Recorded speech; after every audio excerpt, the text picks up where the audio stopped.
Hello students. So I hope कि आप सब लोग अब नर्वस कम होंगे। सो सेकंड मेगा क्लास आ गई है। 128 क्वेश्चंस मैंने करवा दिए, 129 क्वेश्चन हम करने जा रहे हैं। सो प्रीवियस क्लासेस देखना, एक मैंने सुबह क्लास डाली थी 1:30 के अराउंड, अब ये क्लास आपको 3:30 PM दिखेगी और नेक्स्ट क्लास आपको 5:30 PM दिखने वाली है। तो नेक्स्ट क्लास के लिए अब रेडी रहना। 129 क्वेश्चन है, पिछले क्वेश्चन ज़रूर कर लेना क्योंकि वो क्वेश्चन वही है जो कि रिपीट में आपको पेपर में दिखेंगे। प्लस अगर अभी भी कोई भी बच्चा ऐसा है कि मैम मुझे अभी भी कुछ आप प्लीज़ अच्छे से करवा दो, तो 299 में आप MCQ classes test series golden की पॉइंटर्स में से बाय कर सकते हो इस नंबर पे मैसेज करके। Plus DHS Punjab and GMCH के लिए जो मंडे से बैच शुरू हो रहे हैं उनकी फीस आप देख सकते हो, बहुत ही अफोर्डेबल है। 4 मंथ्स की है 2499, 6 मंथ्स की है 3199। सो आज ही आप इस नंबर पे कॉल या फिर मैसेज करके प्री रजिस्ट्रेशन करवा सकते हो और 299 का बैच भी ले सकते हो। मैं चलती हूँ अब अपने क्वेश्चन पे, आपका टाइम वेस्ट ना ज़्यादा करते हुए। लाइव क्लासेस बच्चे मैं इसलिए नहीं ले रही क्योंकि लाइव क्लासेस में आप लोग बहुत ज़्यादा टाइम इन्वेस्ट करते हो और मैं नहीं चाहती कि आप सेल्फ स्टडी के टाइम पे अपना लाइव में जो है टाइम वेस्ट करो। वीडियोस देखो, फटाफट से स्पीड तेज़ करके देख लो या फिर जैसे भी करके, और अपनी सेल्फ स्टडी पे ध्यान रहो। जो मेरे गोल्डन की पॉइंटर्स आप लोगों के पास हैं 200+ पॉइंटर्स, अब उनको आपने 6 बजे के बाद सिर्फ उनको ही पढ़ना है और किसी को मत पढ़ना। जिसने ये बाय कर रखे हैं ठीक है, जिसके पास नहीं है तो आप बाय कर सकते हो, अदरवाइज इन्हीं गोल्डन की पॉइंटर्स को पढ़ना। इनमें से 10 से 12 क्वेश्चंस आपको पक्का पक्का आने हैं। क्लियर? चलो नेक्स्ट देखते हैं question number 129। For a patient and oxygen therapy the nurse monitor for which complication. अगर एक पेशेंट को ऑक्सीजन थेरेपी चल रही है तो नर्स उसे मॉनिटर करेगी किस कॉम्प्लिकेशन के लिए? हाइपोवेंटिलेशन, हाइपरवेंटिलेशन, ऑक्सीजन टॉक्सिसिटी या फिर रेस्पिरेटरी एल्कलोसिस। सो जब भी आप किसी को ऑक्सीजन थेरेपी देते हो तो ऑक्सीजन का लेवल इंक्रीज होने में बहुत ज़्यादा चांसेस होते हैं, ठीक है, कि बॉडी में ऑक्सीजन का लेवल जो है वो बहुत ज़्यादा क्या हो जाए, इनक्रीज हो जाए। ठीक है, सो ये लेवल इंक्रीज क्या कर सकता है, पेशेंट को ऑक्सीजन की टॉक्सिसिटी करवा सकता है और this is the one of the most common complication. अगर किसी को ऑक्सीजन थेरेपी चल रही है तो आपको ये डिटेक्ट करनी है, ठीक है ना, आपको क्या करनी है, डिटेक्ट करनी है। ऑक्सीजन थेरेपी से ना एक और क्वेश्चन आता है बाय द COPD वाला पेशेंट, तो मैं ये इसमें ऐड करके अलग से बता रही हूँ।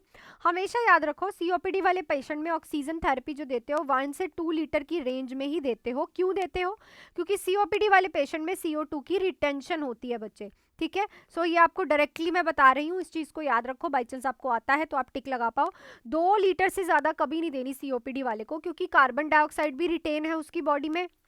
ऑक्सीजन अगर 2 लीटर से ज़्यादा दोगे तो ऑक्सीजन भी रिटेन हो जाएगी, ठीक है। 1 से 2 लीटर की रेंज में ही उसको ऑक्सीजन देते हैं। नेक्स्ट है in recording intake output insensible fluid loss include. जब आप इनटेक आउटपुट को रिकॉर्ड करते हो तो इनसेंसिबल फ्लूइड लॉस किस में आता है? इनसेंसिबल मतलब जो कि आप को नहीं पता चलता, ठीक है। यूरिन आउटपुट से, फ्लूइड लॉस फ्रॉम रेस्पिरेशन, वॉमिटस या फिर nasogastric suction. That is a fluid loss from respiration. जब हम रेस्पिरेशन ले इनहेल एक्सेल करते हैं, रेस्पिरेशन करते हैं, जब अभी आप ब्रीदिंग करते हो तो उसमें से भी आपका फ्लूइड लॉस हमें देखने को मिलता है, इनसेंसिबल फ्लूइड लॉस जो है हमें देखने को मिलता है। ऑप्शन नंबर सेकंड यहाँ पे ठीक रहेगा, ठीक है। जब भी आप इनटेक आउटपुट देखते हो तो इनसेंसिबल फ्लूइड लॉस इंक्लूडेड होता है। नेक्स्ट है the most effective way to evaluate a patient understanding of insulin self administration is to. तो सबसे अच्छे तरह से आप कैसे ये पता कर सकते हो कि पेशेंट को इंसुलिन को खुद लगाना आ गया है कि नहीं आया है? Ask the patient to verbally explain the step, provide the patient with written instruction, have the patient perform a return demonstration, schedule the patient for weekly check-in। अगर आपने किसी को भी सेल्फ एडमिनिस्ट्रेशन ऑफ इंसुलिन करना सिखाया है तो सबसे अच्छा और इफेक्टिव वे है अगर पेशेंट आपको खुद से वो परफॉर्म करके दिखाता है, ठीक है, वो खुद से आपको इंसुलिन डेमो दे रहा है, आपको इंसुलिन खुद लगा के बता रहा है, आपको रिटर्न में आपको डेमो दे रहा है, तो डेमोन्स्ट्रेट कर रहा है। ये सबसे अच्छा वे है क्योंकि उस टाइम आप उसको ठीक कर सकते हो कि ऐसे नहीं करना, वैसे करना है। This is the very effective, most effective पूछा इन्होंने, मोस्ट इफेक्टिव। क्लियर?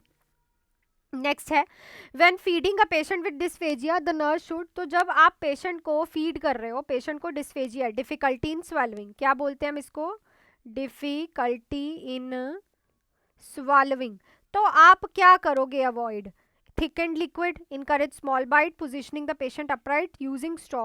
So जब भी पेशेंट को डिफिकल्टी इन swallowing होती है तो यूजिंग स्ट्रॉ जो है आप अवॉइड करते हो, क्योंकि स्ट्रॉ से पेशेंट को और ज़्यादा पेन हो सकती है, वहाँ पे कोई इरिटेशन हो सकती है, प्लस एस्पिरेशन भी हो सकती है, ठीक है. सो थिक एंड लिक्विड देते हो आप पेशेंट को, ठीक है, प्लस स्मॉल बाइट्स देते हो ऑब्वियसली, और अपराइट पोजीशन में इजीली खाना जो है वो नीचे चले जाएगा, ठीक है, पर स्ट्रॉ कभी भी यूज़ नहीं करवाते. Next, an elderly patient complains of difficult sleeping, the nurse know aging affect sleep by. तो न एक एल्डरली पेशेंट है, वो कह रहा है कि उसको सोने में डिफिकल्टी होती है, स्लीपिंग डिफिकल्टी है, तो नर्स जानती है कि एजिंग से स्लीप कैसे अफेक्ट होती है.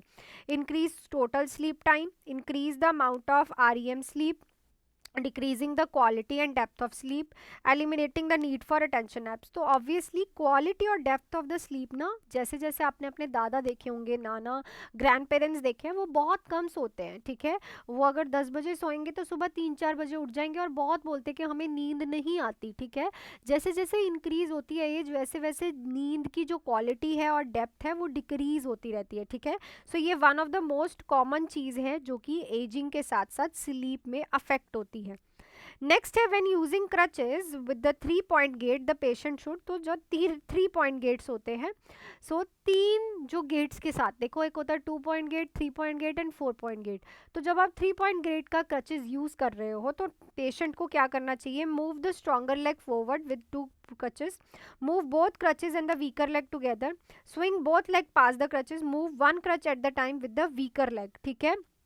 सो याद रखो, जब भी 3 पॉइंट गेट्स आप जो है यूज करते हो, 3 पॉइंट गेट जो है हम उसमें राइट ऑप्शन रहेगा move both the crutches and the weaker leg together. 3 है ना, 3 पॉइंट गेट है, तो 2 जो होते हैं उन पे हम एक जो हमारा वीकर फुट है ना, उसको उन 2 के साथ जो है हम कंपनसेट करते हैं. तो वो 2 वीकर फुट जो होते हैं वो हमारी वीक लेग को सपोर्ट करते हैं, ठीक है. तो move both crutches and the weaker leg, और जो एंड में बच जाती है वो स्ट्रॉन्गर के साथ जाती है, ठीक है.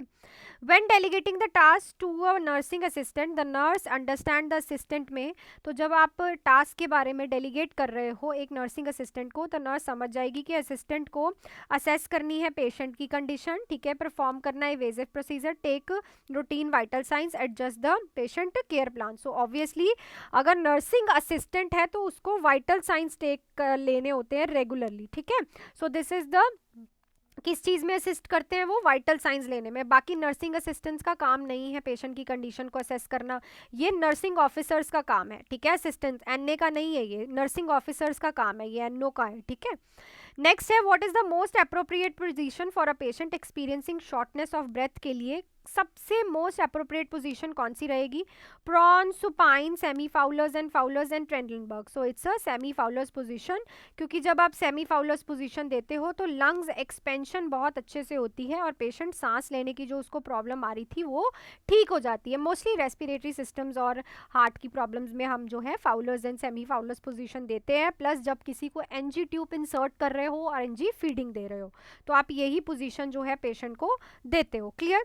नेक्स्ट पे चलते हैं. The nurse observe sign of inflammation around the patient IV site, what action should the nurse take first. तो जहाँ पे आईवी कैनुला लगा है उस साइड पे पेशेंट को इन्फ्लामेशन के साइन दिख रहे हैं, तो नर्स पहला एक्शन क्या लेगी, nurse observe sign of inflammation, मतलब वहाँ पे इन्फ्लामेशन और इन्फेक्शन हो रखा है. Remove the IV cannula, elevate the patient arm, apply a warm compressor, notify the physician. तो जब भी आपको आईवी कैनुला की साइड पे इन्फ्लामेशन देखे तो आपको उसको रिमूव कर देना है, ठीक है. उसमें कभी भी फ्लूइड नहीं चलाना, सबसे पहले उसको रिमूव करो. नथिंग ऐसा क्वेश्चन दिखे बीटी से रिएक्शन हो गया, एक तो आ जाता है कि आपको बीटी से रिएक्शन हो गया, ठीक है. एक आ गया आपको आईवी कैनुला की साइड पे इन्फ्लामेशन है, इन पे सबसे पहले है stop the infusion and remove the IV site, ठीक है. इसमें होता है stop the infusion and remove IV line, ठीक है. दोनों में डिफरेंट है. बीटी रिएक्शन में स्टॉप कर दोगे उसी टाइम इन्फ्यूजन को, आईवी में इन्फेक्शन है तो रिमूव करोगे आईवी कैनुला को. क्लियर. इतना क्लियर हो गया होगा आपको दोनों क्वेश्चन से, ये हमेशा क्वेश्चन पूछते हैं.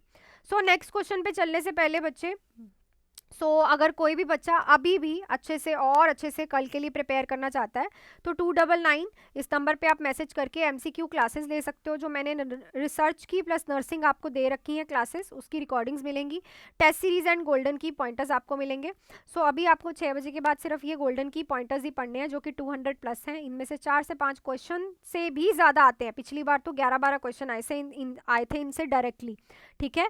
तो इनको भी आपको अच्छे से रीड करना है। प्लस साथ ही में DHS एंड GMCH के लिए बैचेस मंडे से शुरू हो रहे हैं, 4 मंथ्स का एंड 6 मंथ्स का बैच है। फीस आप देख सकते हो बहुत अफोर्डेबल है, ये भी आप आज ही ज्वाइन कर सकते हो। चलती हूँ मैं नेक्स्ट क्वेश्चन पे। क्वेश्चन नंबर देख लेते हैं हम।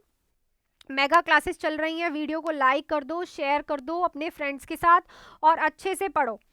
अ nursing diagnose for a patient who express a desire to quit smoking is, तो देखो नर्सिंग डायग्नोज पेशेंट के लिए जो कि एक्सप्रेस कर रहा है कि उसको स्मोकिंग क्विट करनी है, is non compliances related to nicotine dependency, ineffective airway clearance related to tobacco use, readiness for enhanced self health management, imbalance nutrition related to smoking cessation. Sorry.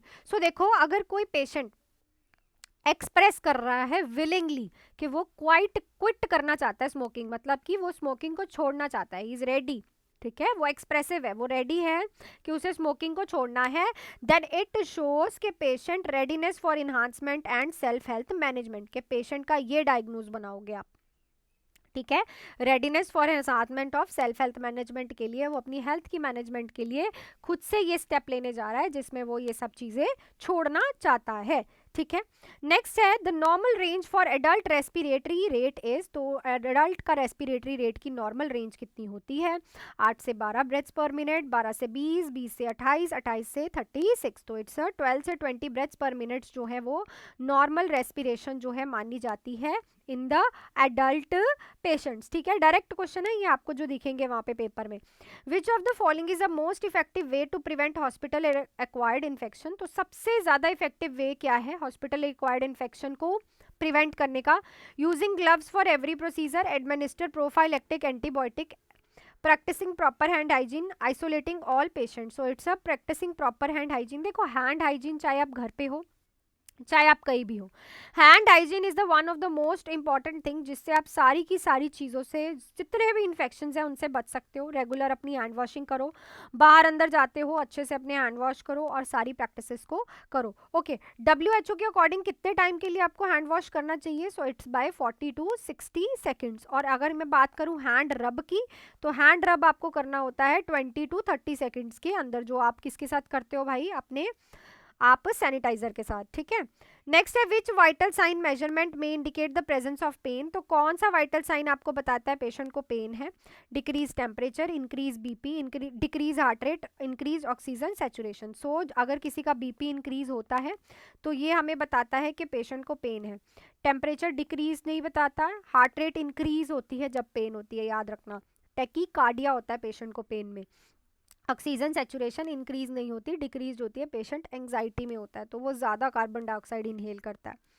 For accurate measurement of blood pressure the nurse should, तो अगर आपको measurement करनी है accurate blood pressure की तो nurse should position the arm above heart level, use a cuff that cover 2/3 of the arm, take measurement after physical activity, inflate the cuff 10 mm of Hg below the patient, usually systolic reading। तो हमेशा याद रखो वो कफ use करो जो कि 2/3 of the arm को क्या करे कवर करे, ठीक है। ये नहीं कि आप बहुत बड़ा कफ यूज कर रहे हो, बहुत छोटा कफ यूज कर रहे हो, एक प्रॉपर कफ होना चाहिए जो कि 2/3 ऑफ द आर्म को कवर करे। During passive range of motion exercise the nurse should, तो जब आप पैसिव रेंज ऑफ एक्सरसाइजेज देते हो, पैसिव रेंज मतलब कि आप पेशेंट को असिस्ट कर रहे हो एक्सरसाइज करने के लिए, तो नर्स को perform the exercise twice daily, move the joint of the point of pain, move the joint to the point of pain, move each joint slowly and gently, focus only on joints that are stiff. तो obviously भाई slowly और gently आप patient को exercise कराओगे, ठीक है। Pen की तरफ कभी भी आपने जॉइंट को मूव नहीं करना, अदरवाइज पेशेंट किस में चले जाएगा भाई? कॉम्प्लिकेशन कर दोगे, पेशेंट को दर्द होगा, पेशेंट चिल्लाने लग जाएगा, ठीक है। तो हमेशा याद रखो कि पेशेंट का ईच जॉइंट स्लोली और इफेक्टिवली और जेंटली मूव करना है, ताकि पेशेंट जो है आपके साथ कामली पैसिव एक्सरसाइज जो है वो आराम से कर ले, ठीक है। नेक्स्ट पे चलते हैं। The primary goal of nursing care during seizures, तो प्राइमरी गोल क्या होता है सीजर्स के दौरान? Prevent aspiration and ensure safety, restrain the patient movement, administer anti epileptic medication, obtain an immediate ECG. तो इट्स हमेशा एस्पिरेशन को प्रिवेंट करना और पेशेंट को इंजरी से बचाना, ठीक है। एस्पिरेशन की प्रिवेंशन एंड पेशेंट को इंजरी से प्रिवेंट करना इज अ प्राइमरी गोल। अगर किसी को भी सीजर्स हैं तो एस्पिरेशन एंड इंजरी से prevention is your the foremost important goal. Next question है when caring for a patient with NG tube the nurse ensure placement by, तो अगर आपने किसी के एनजी ट्यूब डाली है और आप उसकी केयर कर रहे हो तो एनजी ट्यूब की प्लेसमेंट कैसे इंश्योर करोगे?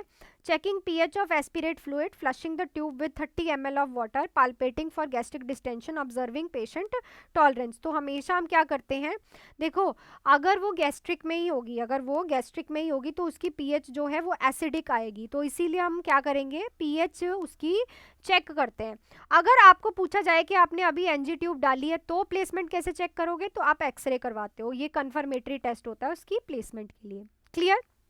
सो इस वीडियो मेगा क्लास में भी इतने क्वेश्चंस मैंने आप लोगों को करवाने थे। आई थिंक क्वेश्चंस आपको बहुत अच्छे से क्लियर हो गए होंगे। किसी भी क्वेश्चन में अगर आपको डाउट है तो आप कमेंट सेक्शन में लिख सकते हो। अगली क्लास आपको 5:30 देखने को मिलेगी। उससे पहले अगर कोई भी बच्चा, अभी भी मैं एक डाउट क्लास लेने जा रही हूँ बैचेस में जिसमें आपको बहुत कुछ बताने वाली हूँ। आप अभी इस नंबर पे कॉल करके 299 का क्रैश कोर्स ज्वाइन कर सकते हैं, डीएचएस पंजाब के लिए बैच ज्वाइन कर सकते हो। सो मिलती हूँ दोबारा से 5:30 एक और क्लास। और क्लासेस को लाइक शेयर ज़रूर करना ताकि मैं अगली क्लास डालूँ। जितनी ज़्यादा इस पे व्यूज़ होंगे उतने ज़्यादा लाइक्स होंगे, उस तरह से मैं क्वेश्चन 5:30 की क्लास में आप लोगों के लिए डालूंगी। So all the best, hard work, do hard work and make your parents proud.